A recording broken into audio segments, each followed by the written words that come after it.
We will defend it at all costs, and we will carry forward the torch of liberty that Charlie Kirk held so proud and so high. He was so proud.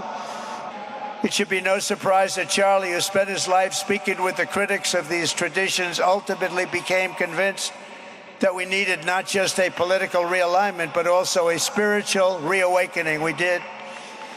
And we have to bring back religion to America, because without borders, law and order, and religion, you really don't have a country anymore. We want religion brought back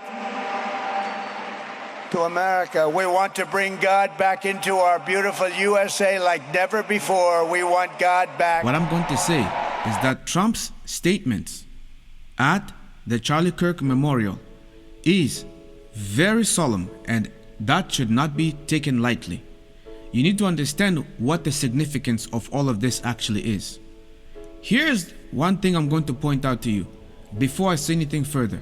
I want you to recall that Trump was called, or he was compared to, Constantine.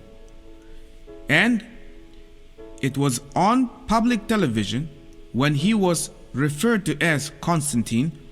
And I want you to look at the reaction of the people around him. They were applauding and clapping their hands, and he himself also smiled and was happy to be compared to Constantine the Great. Constantine the Great was an emperor of the Roman Empire. So, what is significant about Constantine? Well, he is the one that united church and state. So, before I go any further, let me play the clip for you so you can be able to know exactly what I'm talking about. Through your leadership, you embody the values of our Christian faith and love for the gospel. You remind me of the great Roman emperor, Constantine the Great.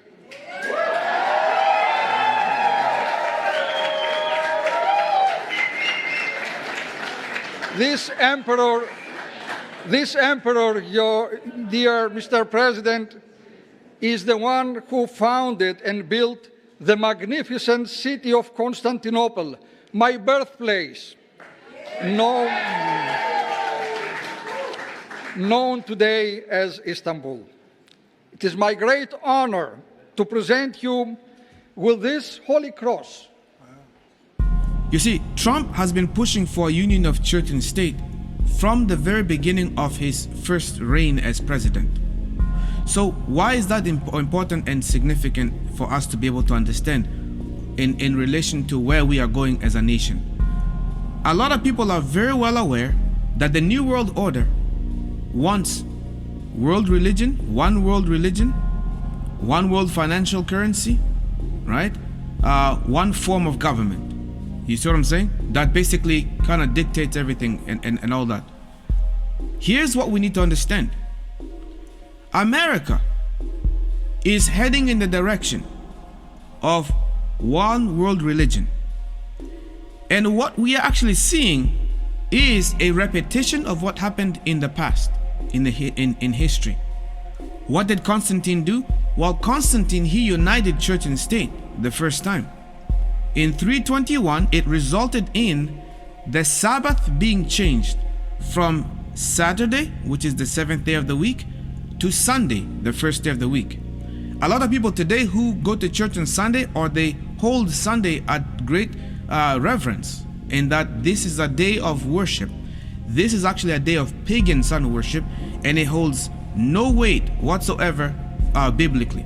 And all those who are gathering together to go to church on Sundays, they have no idea the origins of Sunday sacredness, that it is actually pagan, and it is idolatry, and it is actually a transgression against the commandments of God. So that's something for you to think about. If you want, I can expand more about this later on, so that you can be able to understand why Sunday is not the Sabbath, and Saturday, the 7th day of the week, is the true Sabbath of God, and we are supposed to honor the Sabbath day and keep it holy, not any other day in terms of, day of rest. There's only one day of rest, and not two and not three and those things. Now, what is Trump trying to do? Well, Trump is actually trying to cycle everything back to how it was in time of old. This gives power to him actually to be as the leader of both the church and of the state. This is what Emperor Constantine wanted. He wanted to be the leader of the church, the representative of the church, and also of the state. And so ultimately what you have, friends, is actually the same ripened state of how it was at the time when Christ walked upon the earth. Remember that it was a union of church and state that crucified the Son of God.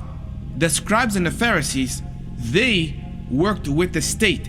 They brought the Son of God. They brought Jesus to to Pontius Pilate, or they brought him to Herod to be tried. And what happened? As he was brought there, he was tried, and they were the ones who shouted, "Crucify him, crucify him." Why is this significant? Because even as a Sunday law was declared way back in ancient Rome, what we're actually seeing is that Trump is making moves to unite church and state once again, and he wants to bring back religion over and over again. As he keeps saying, he wants to bring back religion to the nation, to America. How do you suppose we're going to move forward? It is because he is going to implement religious laws. That means if he implements saying everybody is required now to rest on Sunday, everyone is required by law now to keep Sunday holy because we want to bring back God to the nation. This right there, friends, is a red flag, and you should understand that this is actually enforcing the mark of Rome. You see what I'm saying? What does Rome say concerning Sunday? Well, they declare out of their own mouth that Sunday is their mark of authority. If that is their mark of authority, we understand that Rome is that first beast that came up and walked upon the earth. Well, this was the one that came up from the sea.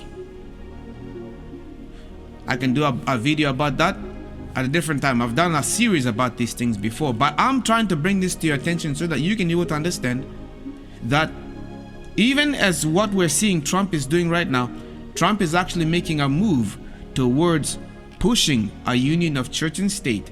And should there be a union of church and state, you understand and know of a certainty that persecution is right around the corner. Now, I'm trying to keep my videos less than 10 minutes and less than 15 minutes. So what I'm going to do is I'm going to cut the video over here. I want to say thank you for tuning in and for joining me. This is Controversy 7 Ministry. If you have not yet subscribed, make sure that you subscribe. If you want, I can continue this one, and I'll do a follow-up to clarify some of the things, because I know that these are big subjects that people are probably going to be confused about. But nonetheless, I want you to understand, friends, that what Trump is actually trying to promote is something that is not good. The whole thing of the revival that they are initiating, the government initiating a revival, is not a true spiritual revival, but it is a politically driven revival. You understand what I'm saying? I'm not going to hold you off. Thank you for tuning in, for joining me. Make sure that you smash the thumbs up on your way out. Turn on your bell notification icons on. Come back and join me tomorrow as I'm going to upload another video for you. Until then, you take care of yourselves, be blessed, be safe. I will see you in the next video.